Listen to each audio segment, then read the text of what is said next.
नमस्कार दोस्तों, स्वागत है आप सभी का एक बार फिर तक्षशिला इंस्टीट्यूट भोपाल में। दोस्तों आज हम यहाँ पे 25-26 जुलाई के करंट अफेयर्स के बारे में डिस्कस करेंगे। तो चलिए आइए स्टार्ट करते हैं दोस्तों। फर्स्ट न्यूज़ दोस्तों, हमारी फर्स्ट न्यूज़ दी गई है यहाँ पे अभी हाल ही में 23 जुलाई को हमने राष्ट्रीय प्रसारण दिवस के रूप में मनाया है दोस्तों। तो इसके बारे में याद रखना कि 23 जुलाई को मनाया जाता है नेशनल ब्रॉडकास्टिंग डे। इंपॉर्टेंट रहेगा दोस्तों।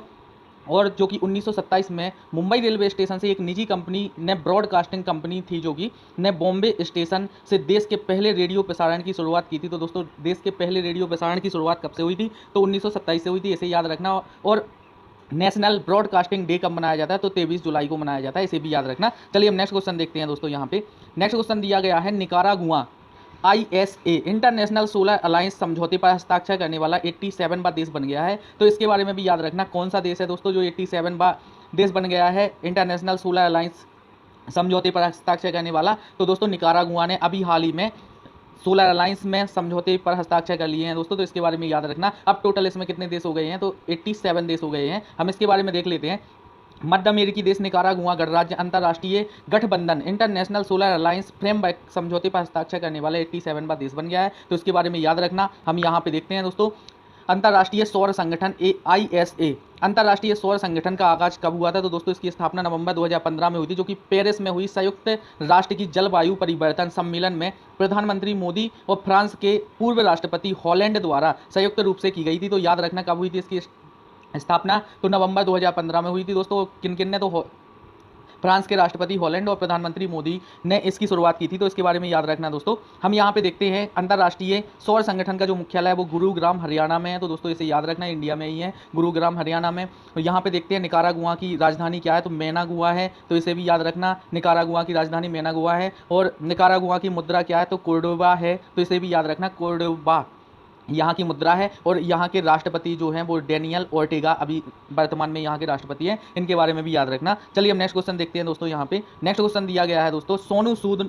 ने प्रवासियों की मदद के लिए प्रवासी रोजगार नाम की एक ऐप का लॉन्च किया है। तो दोस्तों इनके बारे में याद रखना, सोनू सूद जी के बारे में, क्योंकि ये बहुत ही ज़्यादा पॉपुलर पर्सन हो गए हैं अभी कोविड-19 में। इन्होंने बहुत बड़ी अपनी भागीदारी दी है दोस्तों। ऐसा मान लें कि आप बहुत ही लोगों के लिए घर पहुंचाने में, घर वापसी में बहुत ज़्यादा मदद की है। एक ही ऐसा फिल्म स्टार था जो कि डायरेक्ट सामने निकल के लोगों की मदद कर रहा था अभी कोविड-19 में, आपने सबसे ज़्यादा देखा होगा। तो इनके बारे में याद रखना, इन्होंने अभी प्रवासी रोजगार ऐप लॉन्च की है। तो इसके बारे में देख लेते हैं। अभिनेता सोनू सूद जी ने प्रवासियों को पूरी देश में नौकरी के अवसर तलाशने के लिए प्रवासी रोजगार ऐप लॉन्च की है, जो कि श्रमिकों को रोजगार का सही अवसर तलाशने में मदद करेगी दोस्तों। तो इनके बारे में याद रखना, सोनू सूद जी ने अभी हाल ही में लॉन्च किया प्रवासी रोजगार ऐप। चलिए नेक्स्ट क्वेश्चन देखते हैं। नेक्स्ट क्वेश्चन दिया गया है, नागपुर एम्स ने कोविड-19 रोगियों को ट्रैक करने के लिए स्मार्ट रिस्ट बैंड लॉन्च किया है दोस्तों अभी हाल ही में। तो इसके बारे में याद रखना, अभी हाल ही में किस एम्स ने कोविड-19 रोगियों को ट्रैक करने के लिए स्मार्ट रिस्ट बैंड को लॉन्च किया है? तो ये किया है नागपुर एम्स ने। चलिए हम इधर देख लेते हैं। नागपुर स्थित अखिल भारतीय आयुर्विज्ञान संस्थान एम्स ने कोविड-19 संक्रमण एवं संदिग्ध रोगियों को ट्रैक करने के लिए एक स्मार्ट रिस्ट बैंड डिजाइन किया है दोस्तों। तो इसके बारे में याद रखना। चलिए हम नेक्स्ट क्वेश्चन देखते हैं। यहाँ पे नेक्स्ट क्वेश्चन दिया गया है, एझीमाला। यहाँ पे दोस्तों नेक्स्ट क्वेश्चन दिया गया है हमारा, एझीमाला में शुरू हुआ भारतीय नौसेना का सबसे बड़ा सौर ऊर्जा संयंत्र। तो इसके बारे में याद रखना, ये किसका है? तो दोस्तों नौसेना का है। तो भारतीय नौसेना का सबसे बड़ा सौर ऊर्जा संयंत्र कहाँ पे? तो एझीमाला में शुरू हुआ है। हम इनके बारे में देख लेते हैं। वाइस एडमिरल अनिल कुमार चावला द्वारा भारतीय नौसेना अकादमी एझीमाला में सबसे बड़े सौर ऊर्जा संयंत्र की स्थापना की है, जो कि कितने का है? तो 3 मेगावाट का है दोस्तों। तो इसे याद रखना। और 2022 तक इसे 100 मेगावाट तक बनाने का लक्ष्य रखा गया है। तो उनके बारे में भी याद रखना। और जो हमारे नौसेना अध्यक्ष हैं, नौसेना प्रमुख हैं सॉरी, तो वो हैं एडमिरल करमबीर सिंह। तो इनके बारे में भी याद रखना, एडमिरल करमबीर सिंह हमारे नौसेना प्रमुख हैं। चलिए हम नेक्स्ट क्वेश्चन देखते हैं दोस्तों। यहाँ पे नेक्स्ट क्वेश्चन दिया गया है, DRDO ने लेह के बिहार में कोविड-19 परीक्षण सुविधा की स्थापना की है। तो दोस्तों याद रखना कहाँ पे? तो DRDO ने लेह के बिहार में कोविड-19 परीक्षण सुविधा की स्थापना की है। और ये बिहार क्या है? तो ये दोस्तों ये कि इनकी प्रयोगशाला है यहाँ पे लेह में। तो इसके बारे में देखते हैं। रक्षा अनुसंधान एवं विकास संगठन DRDO द्वारा लेह स्थित प्रयोगशाला defence institute of high altitude research Bihar में कोविड-19 परीक्षण सुविधा की स्थापना की है अभी किसने? तो DRDO ने। तो इसके बारे में याद रखना। और जो रक्षा अनुसंधान और विकास संगठन DRDO के अध्यक्ष हैं वो हैं जी सतीश रेड्डी। तो इनके बारे में भी याद रखना। और लद्दाख के जो उपराज्यपाल हैं वो RK माथुर हैं। तो इनके बारे में भी याद रखना दोस्तों। चलिए हम नेक्स्ट क्वेश्चन देखते हैं। तो ये रहा नेक्स्ट क्वेश्चन, इसे देख लेते हैं हम। अभी हाल ही में दोस्तों तुर्कमेनिस्तान को विश्व व्यापार संगठन WTO ने ऑब्जर्वर का दर्जा दिया है। तो दोस्तों इसे याद रखना, ऑब्जर्वर का दर्जा अभी हाल ही में WTO ने किसे दिया है, तो ये दिया है तुर्कमेनिस्तान को। वर्ल्ड ट्रेड ऑर्गेनाइजेशन के द्वारा ऑब्जर्वर का अवार्ड दर्जा दिया गया है दोस्तों। तो इसे याद रखना। हम देखते हैं यहाँ पे विश्व व्यापार संगठन, world trade organisation, general council ने मध्य एशियाई देश तुर्कमेनिस्तान को ऑब्जर्वर का दर्जा दिया है। तो इसके बारे में याद रखना, जो कि तुर्कमेनिस्तान इस संगठन का 25वां ऑब्जर्वर बन गया है। तो इसे याद रखना दोस्तों। और जो WTO का मुख्यालय है वो है जेनेवा में। तो इसे भी याद रखना, जेनेवा शहर स्विट्जरलैंड में है WTO का मुख्यालय। और विश्व व्यापार संगठन के महानिदेशक हैं वो रॉबर्टो अजेवेडो है। तो इनके बारे में भी याद रखना। और तुर्कमेनिस्तान के जो राष्ट्रपति हैं वो हैं गुरबागुली बेर्दिमुहम्मदोए। तो इनके बारे में भी याद रखना कि गुरबागुली बेर्दिमुहम्मदोए यहाँ के राष्ट्रपति हैं। और तुर्कमेन मनात यहाँ की मुद्रा है। तो इसे भी याद रखना, यहाँ की राजधानी है अशगाबत। चलिए हम नेक्स्ट क्वेश्चन देख लेते हैं दोस्तों यहाँ पे। तो नेक्स्ट क्वेश्चन दिया गया है, बजाज फाइनेंस के अध्यक्ष राहुल बजाज ने अभी हाल ही में इस्तीफा दे दिया है। तो इनके बारे में याद रखना दोस्तों कि बजाज फाइनेंस के वर्तमान गैर कार्य अध्यक्ष राहुल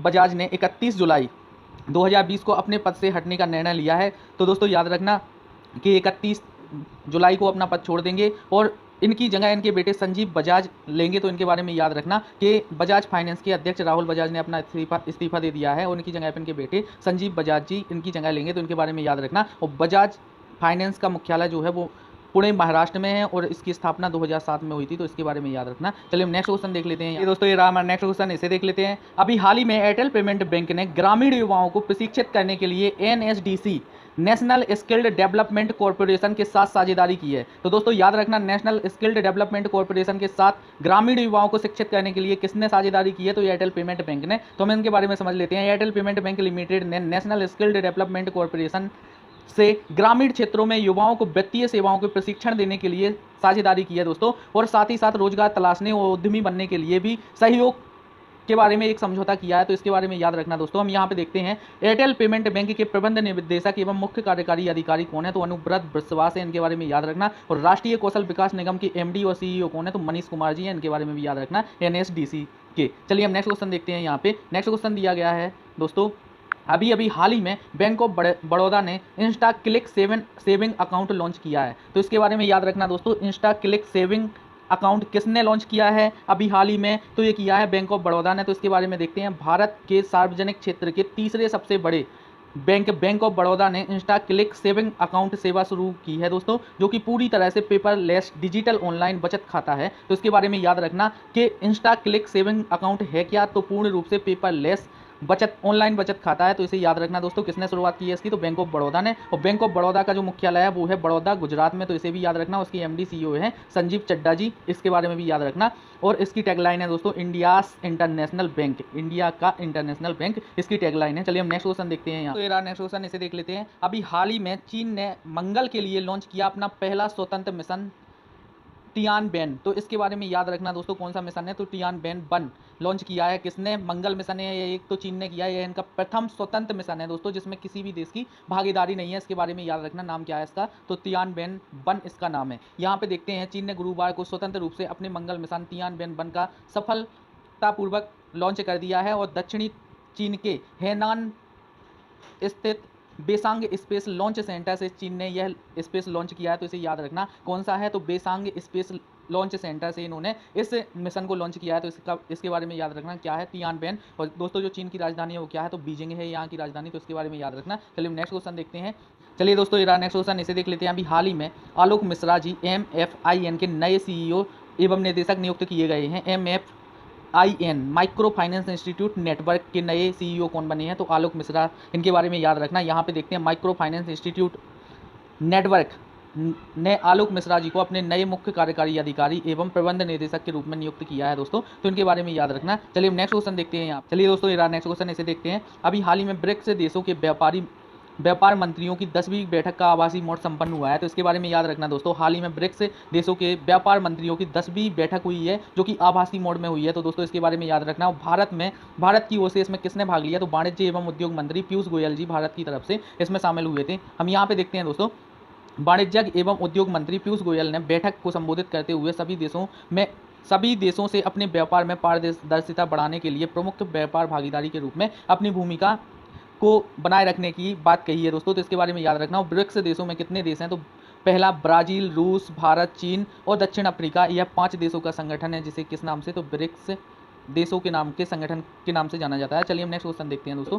नेक्स्ट क्वेश्चन दिया गया है यहाँ पे, भारतीय थल सेना में महिला अधिकारियों को स्थायी कमीशन देने की औपचारिक मंजूरी दे दी गई है। तो दोस्तों इसके बारे में याद रखना कि हाल ही में रक्षा मंत्रालय ने भारतीय थल सेना में महिला अधिकारियों को स्थायी कमीशन देने के लिए औपचारिक मंजूरी पत्र जारी कर दिया है। तो इसके बारे में याद रखना, अभी औपचारिक रूप से इन्हें मंजूरी प्राप्त नहीं थी, अब मंजूरी मिल चुकी है, जो कि यहाँ की महिला अधिकारियों के लिए स्थायी कमीशन के रूप में मंजूरी दे दी है। किसने दे दी है? तो रक्षा मंत्रालय ने। चलिए हम नेक्स्ट क्वेश्चन देखते हैं दोस्तों। नेक्स्ट क्वेश्चन इसे देख लेते हैं। अभी हाल ही में पर्यावरण मंत्री प्रकाश जावड़ेकर जी ने दिल्ली में राष्ट्रीय ट्रांजिट पास प्रणाली का लोकार्पण किया है। तो इसे याद रखना, क्या है ये? तो राष्ट्रीय ट्रांजिट पास प्रणाली का लोकार्पण किया है। तो इसके बारे में देखते हैं। हाल ही में पर्यावरण मंत्री प्रकाश जावड़ेकर ने दिल्ली के इंदिरा पर्यावरण भवन, दोस्तों याद रखना कौन सा भवन है? तो इंदिरा पर्यावरण में राष्ट्रीय ट्रांजिट पास प्रणाली की शुरुआत की है। इसमें क्या है दोस्तों, इसके बारे में देख लेते हैं। तो लोग अब अपने मोबाइल फ़ोन के पास के लिए भी यहाँ पे आवेदन कर सकते हैं और साथ ही साथ अपने मोबाइल फ़ोन के पास प्राप्त कर सकते हैं। इसे डिजिटल इंडिया मूवमेंट का एक कदम बताया जाएगा दोस्तों। तो इसके बारे में याद रखना। चलिए हम नेक्स्ट क्वेश्चन देखते हैं। चलिए दोस्तों, ये रहा नेक्स्ट क्वेश्चन, इसे देख लेते हैं। अभी हाल ही में साहिल सेठ को BRICS chambers of commerce and industry का मानद सलाहकार नियुक्त किया गया। तो दोस्तों याद रखना, अभी हाल ही में साहिल सेठ को BRICS chambers of commerce industry का मानद सलाहकार नियुक्त किया गया। तो उनके बारे में याद रखना। ब्रिक्स जो संगठन है वो 5 देशों का संगठन है, जिसमें ब्राज़ील, रसिया, इंडिया, चाइना और साउथ अफ्रीका, ये 5 देश हैं। तो इसके जो BRICS chambers of commerce and industries के मानद सलाहकार किसे नियुक्त किया गया है? तो साहिल सेठ को नियुक्त किया गया है। तो इसके बारे में याद रखना दोस्तों। हम नेक्स्ट क्वेश्चन देखते हैं। नेक्स्ट क्वेश्चन दिया गया है, अभी हाल ही में मुथूट फिनकॉर्प ने एमएसएमई के लिए लॉन्च किया है रीस्टार्ट इंडिया पोर्टल। तो याद रखना दोस्तों, ये क्या है? तो मुथूट फिनकॉर्प ने अभी हाल ही में रीस्टार्ट इंडिया नाम के पोर्टल का शुभारंभ किया। हम देखते हैं, केरल स्थित एनबीएफसी मुथूट फिनकॉर्प द्वारा रीस्टार्ट इंडिया नाम का एक पोर्टल लॉन्च किया गया है। यह पोर्टल देश भर में सूक्ष्म, लघु एवं मध्यम उद्यमों क्षेत्रों के व्यवसायियों के लिए फिर से एक शुरुआत करने का मौका है दोस्तों, या शुरुआत करने के लिए लाभदायी होगा। तो इसके लिए जो स्टार्ट किया है वो मुथूट फिनकॉर्प ने लॉन्च किया है, रीस्टार्ट इंडिया। तो इसके बारे में याद रखना। जो हमारे एमएसएमई मंत्री हैं वो है नितिन गडकरी जी। तो उनके बारे में याद रखना, नितिन जयराम गडकरी। तो उनके बारे में याद रखना। चलिए दोस्तों, आज का वीडियो यहीं पे समाप्त होता है। अगर वीडियो पसंद आता है तो दोस्तों लाइक करें, शेयर करें और चैनल सब्सक्राइब नहीं किया तो सब्सक्राइब कर लें। थैंक यू दोस्तों, जय हिंद।